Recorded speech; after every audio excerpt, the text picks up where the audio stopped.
Традиции и обряды кочевых народов Севера тесно связаны с их образом жизни и климатическими условиями. Они, как и их предки, кослают по бескрайним просторам тундры за оленями стадами, занимаются рыболовлей, добычей пушнины. У каждого народа свои обычаи, но есть в их ритуалах и общие черты, обусловленные схожим традиционным образом жизни. К смерти кочевые народы относятся философски: сколько отведено человеку, столько он и проживет. Это и неудивительно, ведь в экстремальных условиях Севера выживает сильнейший. Жители тундры верят, что душа бессмертна и переходит в загробный мир, где продолжает жить. Как же хоронят умерших в условиях вечной мерзлоты, где выкопать могилу практически невозможно? Ненцы верят, что на протяжении всей жизни душой владеет богиня Еминя. Именно она отмеряет их век. После смерти душа уходит в Нижний мир, где продолжает жить и оберегать свой род. Хоронят обычно усопшего на следующий день после смерти. За это время семья готовит доски для будущего гроба. Ненцы не выкапывают могилы. Для них, как и для других коренных народов Крайнего Севера, характерны надземные захоронения. Последний путь покойного отправляют в одежде, в которой он умер, либо в той, которую он носил последнее время. Тело умершего не обмывают. Мужчин заворачивают в кусок внутреннего покрытия чума и обвязывают веревками от него же, а женщин оборачивают в покрывало от женской нарты. Выносят покойного не через вход, а приподняв полог чума с той стороны, где лежит умерший. Тело располагают на нартах, мужчин на мужских, женщин на женских. На другие нарты складывают вещи усопшего и доски для гроба, и покойный отправляется в последний аргиш – караван, состоящий из нескольких нарт, запряженных оленями. Причем, чем значимее был человек, тем длиннее у него будет аргиш. Ненецкие кладбища, хальмер, обычно расположены на возвышенностях по берегам рек и носят, как правило, родовой характер. Выбор возвышенных мест обусловлен не религиозными убеждениями, а сугубо практичными. Такое кладбище видно издалека, и кочевники во время перегона скота не нарушат случайным образом покой предков. А также олени не смогут поранить ноги о гробы, перевернутые нарты или кости сородичей, принесенных в жертву. По прибытии на место захоронения тело умершего кладут в гроб, деревянную конструкцию в виде четырехугольного ящика, скрепленного системой вертикальных и горизонтальных планок. Причем вертикальные планки значительно возвышаются над гробом. К планкам над головой покойного крепится колокольчик на горизонтальной рейке. В гроб складывают и личные вещи усопшего, которыми он пользовался при жизни.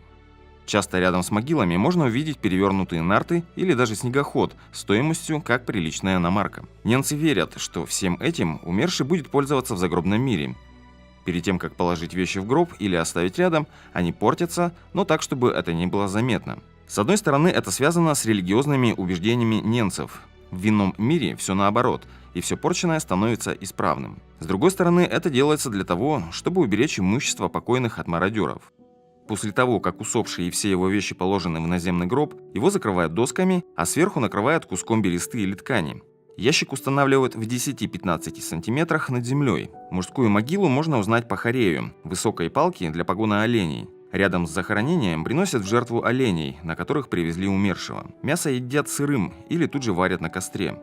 Еще в начале 20 века маленьких детей ненцы хоронили иначе. Колыбель с умершим ребенком подвешивали к дереву или воткнутой в землю палки. Так, по мнению ненцев, душе ребенка легче было отправиться в иной мир. После похорон родственники умершего возвращаются домой другой дорогой. По прибытии в чум все проходят обряд очищения путем окуривания дымом. Часто чум устанавливают на новом месте. У ненцев не принято навещать умерших. На кладбище они приходят только хоронить, однако у них есть некая форма поминок – хальмерха хангуронта. Устраивается она обычно весной и посвящена всем усопшим, похороненным на фамильном кладбище. В поминальном обряде участвуют все родственники, которые находятся поблизости. В честь покойных забивается олень, и его мясо варится на костре. Трапезу начинают не сразу. Первые несколько минут парам должны угоститься умершие, а только потом живые. Дух усопшего вызывает колокольчиком, подвешенным на могиле. При этом строго запрещено трогать могилы. Нельзя ничего поправлять или обновлять. Это считается вторжением в загробную жизнь, и тот, кто посмел нарушить покой мертвого, должен умереть. Именно поэтому ненцы скрывают захоронение от посторонних глаз. У ханты, как и у ненцев, мир духов богат и разнообразен. Их религиозное мировоззрение очень схоже. У ханты живым считается все, что двигается, или похожее на то, что движется. Предметы, похожие на зверя, птицу или человека, наделяются сверхъестественными способностями, оказывающими влияние на людей. Жизнь – вечное движение, перевоплощение одного в другое. Они верят в то, что после смерти душа продолжает жить. Усопшие, потерявшие способность двигаться в этом мире, обретают эту способность в загробном, нижнем мире, куда после смерти направляется их душа. Время там течет в обратном направлении. Потусторонний мир является зеркальным отражением реального, где все происходит наоборот. Мертвое там оживает, поврежденное становится целым. Так же, как и немцы, они снабжают умершего всем необходимым, чтобы он смог приспособиться к условиям жизни за гранью. Кладбище и место рядом с ним называется Сур. Здесь, по верованию ханты, умершие собирают ягоды. Это своего рода пастбище для мертвых. У этого народа все хлопоты, связанные с похоронами, лежат на плечах женщин.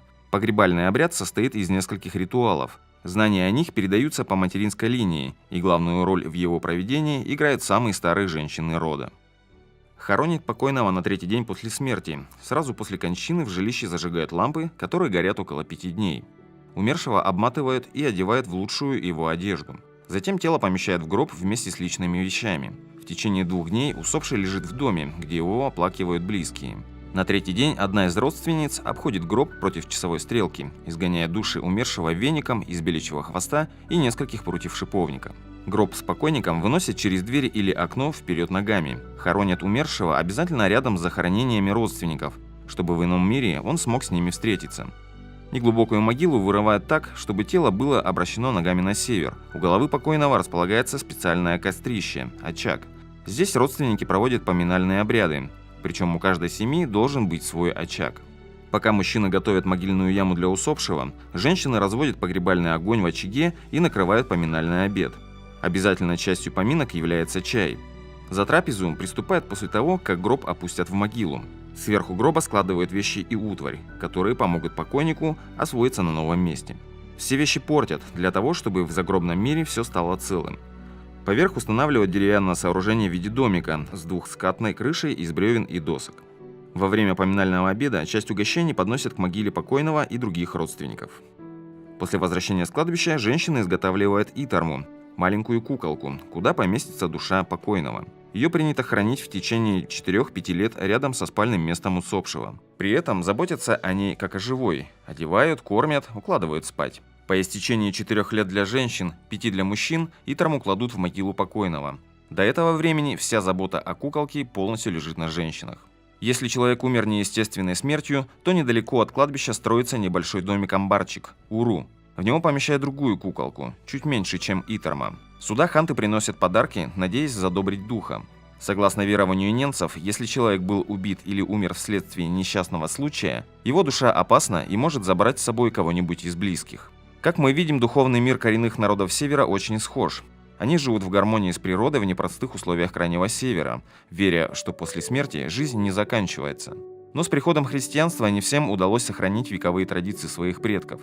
Коренные народы, переехавшие жить в города и поселки, поменявшие кочевой образ жизни на оседлый, хоронят своих близких так же, как и остальные жители, на городских и поселковых кладбищах. Часто на ненецком захоронении можно увидеть крест. Среди народа ханты много тех, кто принял православие. Даже среди местного населения, ведущего традиционный образ жизни, есть те, кто приходит на родовые кладбища на 9 и на 40 дней после смерти, воздвигает кресты у могил покойных.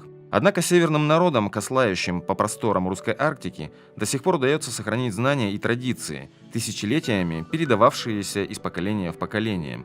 Они по-прежнему поклоняются идолам, просят о помощи и защите духов природы, а усопших провожают в последний аргиш. Спасибо за просмотр, ставьте лайки, пишите комментарии и обязательно подписывайтесь на наш канал. Впереди еще много интересного о Крайнем Севере и не только.